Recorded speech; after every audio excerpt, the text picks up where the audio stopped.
Good afternoon, ladies and gentlemen. Shalom. I'm David Mencer, Israeli government spokesman. So for this press briefing, a quick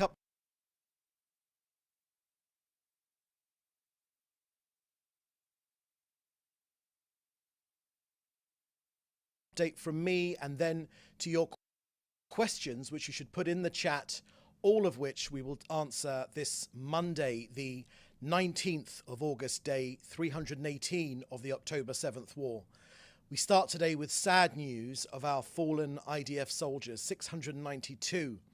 Since the start of this war, Major in the reserves Yotam Yitzhak Peled was 34 years old and from Rosh Ayin.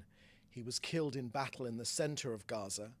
And Sergeant Major in the reserves Mordechai Yosef Ben Shoam was also 34 years old and from Geva Binyamin. He too was killed in battle in central Gaza. These are both devastating losses. All of us here in Israel send condolences to these dear families of our heroic fighters who fell in combat from terror attacks, and also our civilians. There are no words of mine that can assuage the pain, the terrible pain of their family and friends. We embrace these bereaved families in their most difficult hour. We are committed to the testament of the fallen to continue to absolute victory over Hamas. May the memories of our fallen heroes be a blessing forever.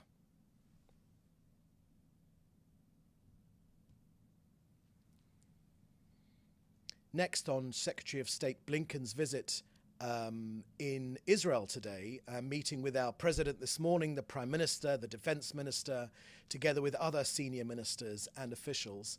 The Prime Minister met with the Secretary in his office in Jerusalem today. It was a positive and good-spirited meeting, a 3-hour-long meeting. The Prime Minister reiterated Israel's commitment to the latest American proposal regarding the release of our hostages, all the while taking into account Israel's security needs.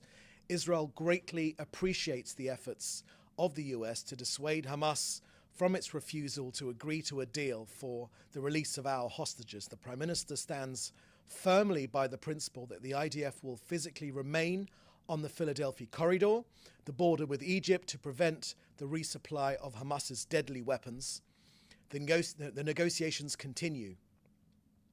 We are working to create a framework agreement based upon the principles presented by the US in May to get our people home and achieve the other goals of the war. Just in the last 24 hours, we have seen Palestinian terror attacks. Gidon Peri, a 38-year-old Israeli father of 3 and a husband, was murdered by a Palestinian work colleague. Why? Simply because he was a Jew and an Israeli. Last night, a terror attack in Tel Aviv with Hamas claiming responsibility. This was a significant terror attack which was averted yesterday in Tel Aviv. The Palestinian with a backpack loaded with explosives exploded his charge that he was carrying before he managed to reach a more heavily populated area. This is often the way with Hamas. On the eve of potential deals to create quiet, to create peace in this region, they always try and have these terrorist outrages in order to inflame the region. It's unfortunately classic strategy, which we've become used to from the dedicated monsters of Hamas. This morning, IDF soldiers were attacked in Ya'ara, on the border with Lebanon by Hezbollah terrorists with drones. Now an update from COGAT and their work coordinating aid into Gaza. COGAT just today released another example of the systematic abuse of civilian and humanitarian infrastructure by Hamas. Yesterday, Hamas fired rockets from launchers embedded near 2 schools and a field hospital in southern Gaza. But all the while, aid continues to enter every day via all the crossings. Since the beginning of the war, more than 46,000 trucks have delivered more than 900,000 tons of humanitarian aid into Gaza. That's 80% more food compared to prior to October the 7th. On immunizations against polio in Gaza, 95% plus Gazans have been immunized against polio. And Israel is working with the World Health Organization and UNICEF to get 1.3 million other vaccines into Gaza. And more info on this is available on the COGAT website and XFeed. So that's the end of our briefing today. We'll now take your questions, which you should put in the chat together with your news outlet. Thank you very much. First question here from Joel Pollack at Breitbart News. Firstly, Joel asks, Secretary of State Blinken said it was the last opportunity for a hostage deal. What makes it the last, or is that a political deadline? And secondly, President Herzog made clear that Hamas was refusing a deal.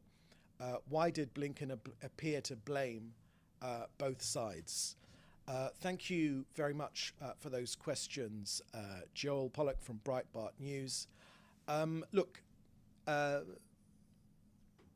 I think those are questions for Secretary of State Blinken, but the Prime Minister has said that, you know, for this deal, many had claimed for months that Hamas would never agree to give up on its condition to end the war and remain in power as a condition for the deal, and proposed giving in to Hamas's demands. The Prime Minister said that they were wrong then, and they are wrong now.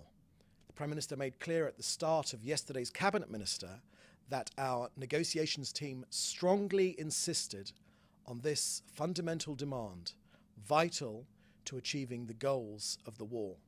Of course, the talks are ongoing and Israel is committed to them, but the Prime Minister has made clear that Hamas has changed its position. The Prime Minister insisted that Israel remain in the Philadelphia corridor in order to prevent terrorists from rearming.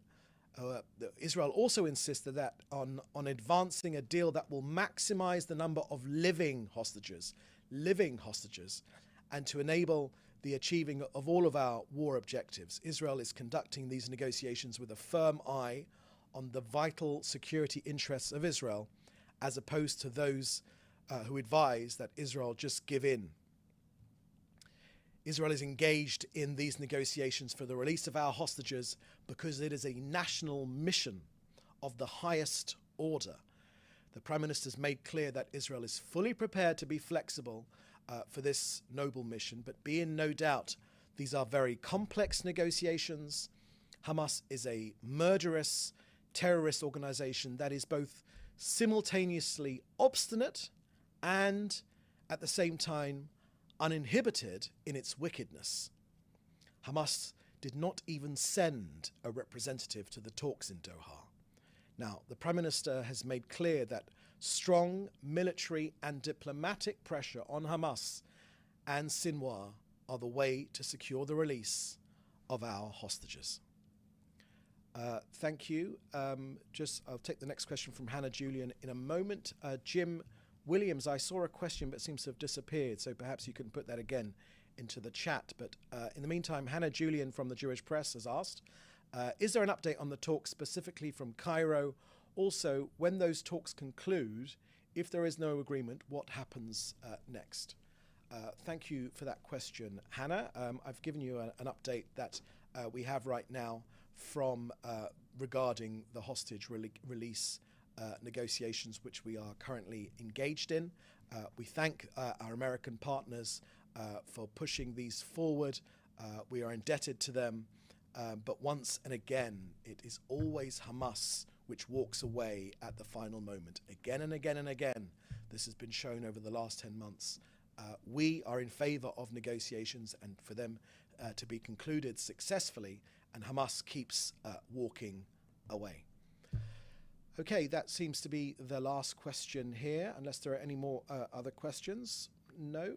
Good. Well, in the meantime, thank you for joining us today. We'll have another briefing tomorrow at the same time. So please do stay safe, and thank you for joining us. Bye-bye now.